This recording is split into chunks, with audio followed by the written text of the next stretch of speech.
Hello friends, welcome to SSC maths centre.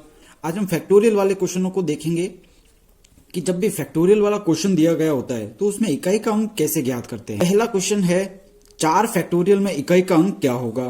तो 4 factorial का मतलब पहले तो देखना होगा होता क्या है। यानी 4 फैक्टोरियल का जो मतलब होता है वो होता है 4 इंटू 3 इंटू 2 इंटू 1। यानी जब इसको गुणा किया जाता है तो हमारे पास 24 उत्तर आता है। 24 में इकाई का अंक क्या है? 4। तो हम सीधा सा यहाँ पर लिख देंगे 4। अब ये तो आपको बहुत इजी लग रहा होगा। इसी तरह से आप 3 फैक्टोरियल का, 2 फैक्टोरियल का इकाई अंक भी ज्ञात कर सकते हैं, ठीक है। लेकिन अब आप सोच रहे होगे कि अगर बड़ा अंक आ जाए तो क्या होगा। तो सेकंड क्वेश्चन है 268 फैक्टोरियल में इकाई का अंक क्या होगा। अब देखिए इतना बड़ा नंबर है।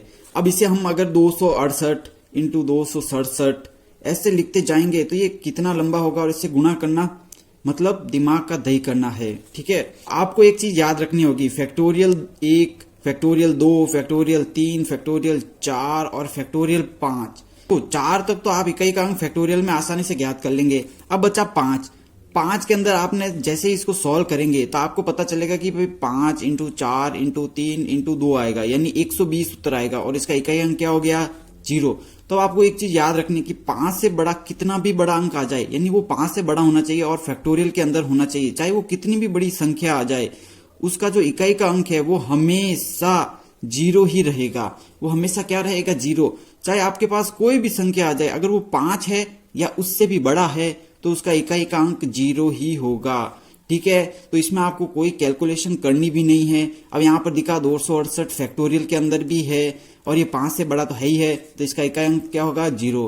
कुछ नहीं करना है। इसी तरह से आप चाहे कोई भी संख्या लीजिए, 3448, 88, कोई भी फैक्टोरियल के अंदर संख्या लीजिए, इसमें इकाई का अंक 0 ही होगा। थर्ड क्वेश्चन है 1 गुणा 2 गुणा 3 गुणा 4। इस तरह से चलते अगर हम 900 तक जाएंगे, मतलब 1 से लगाकर 900 तक की संख्या का अगर गुणा किया जाए तो इनके दाहिने ओर यानी इस साइड के अंदर कितने 0 आएंगे, यानी दाहिने ओर शून्यों की संख्या कितनी होंगी, ये हमको बताना है। तो इसे करने का सिंपल सा तरीका होता है, आप लास्ट वाली संख्या को उठा लीजिए, यानी हम 900 उठाएंगे।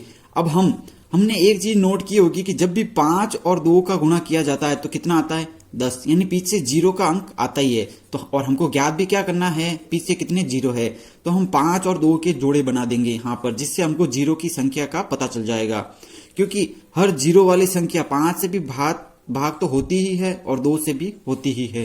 तो हम पहले यहाँ पर 5 का भाग देंगे। अब ये गुणनगण थोड़ा अलग तरीके से होगा। अब कैसे होगा मैं आपको बताता हूँ। 5 का 900 में भाग देंगे तो 180 आएगा। फिर से 5 का देंगे तो हम 36 आएगा। अब देखो 36 में 5 का भाग नहीं जाता है, लेकिन हम फिर भी मोटे तौर पर ले देंगे कि 5 का 36 से कम कितनी बार जाता है? तो 35 आता है 36 से कम, जिसमें 5 का चला जाता है। तो हम यहाँ पर 35 में ही दे देंगे और 1 को हम भूल जाएंगे। तो 5 का जब 35 के अंदर देंगे तो कितना बचेगा? 7। अब फिर से यहाँ पर 5 लिख दिया। अब 7 से कम 5 में कितना जाता है? 5 में ही जाता है। 7 से कम तो 5 ही होता है। तो यहाँ पर कितना बचेगा? तो यहाँ पर बचेगा अब 1, क्योंकि 5 का 5 में भाग कितनी बार जाता है? 1 बार। अब आपको क्या करना है? अब आप देखिए यहाँ पर हमने भाग दे दिया, 1 तक पहुंच गए। अब इससे नीचे हम नहीं जा सकते।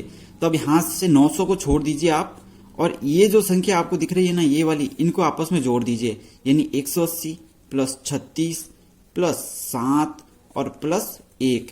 अब इसको जब हम जोड़ेंगे तो हमको क्या मिलेगा? 36 और 1 कितना हो गया? 37 और 7 44, यानी 180 प्लस 44। तो दोनों को जोड़ेंगे तो कितना आएगा? 224। तो ये हमारा उत्तर आ जाएगा। इसका मतलब इसको जब गुणा करेंगे तो पीछे कितने 0 आएंगे? 224 0 आएंगे, ठीक है। आपको सिंपल सा करना है, यहाँ पर 5 से ऐसे गुणनखंड करते जाना है। फिर ये संख्या जो भी आती है इनको आप जोड़ दीजिए तो ये आपके 0 आ जाएंगे पीछे। फोर्थ क्वेश्चन है 25 इंटू 125 गुणा 16 गुणा 32 को जब हम गुणा करेंगे तो अंत में शून्यों की संख्या कितनी होगी, ये हमको ज्ञात करना है। अब इसे तो करना बहुत ज्यादा आसान हो जाता है। देखो 25 को अब पहले यहाँ पर हम लिख देते हैं संख्या 25 गुणा 125 और गुणा 16 गुणा 32। देखो 25 का क्या होगा? 5 का स्क्वायर है, और 125 क्या है? 5 का क्यूब है। 16 क्या है? 2 की घात 4 को हम 16 कह सकते हैं, और 32 किसे कहेंगे? 2 की घात 5 को। हमने इस संख्या को 5 और 2 के गुणनखंडों में बांट दिया है। अब देखो 5 की टोटल घात कितनी होगी? 5 की घात 5 हो गया। 2 की टोटल घात कितनी होगी? 2 की घात 9 हो गया। अब देखो यहाँ पर 5 है और यहाँ पर 9 है, तो ये 5 कम है और 9 ज्यादा है, तो इसका मतलब 0 5 के अकॉर्डिंग होंगे। तो 0 कितने होंगे, 5 होंगे। देखो 5 की घात 5 और 2 को हमने क्या लिखा था, 2 की घात 5 और 2 की घात 4। अब देखो ये संख्या आपस में गुणा होकर 0 बना देंगी, पर ये तो ऐसे ही रहेगी, ठीक है। तो इसके जब 0 बनाएंगे तो कितने 0 आएंगे, 5 0 आएंगे। तो हमारा उत्तर कितना हो जाएगा, 5। तो इसका आंसर भी आ जाएगा 5।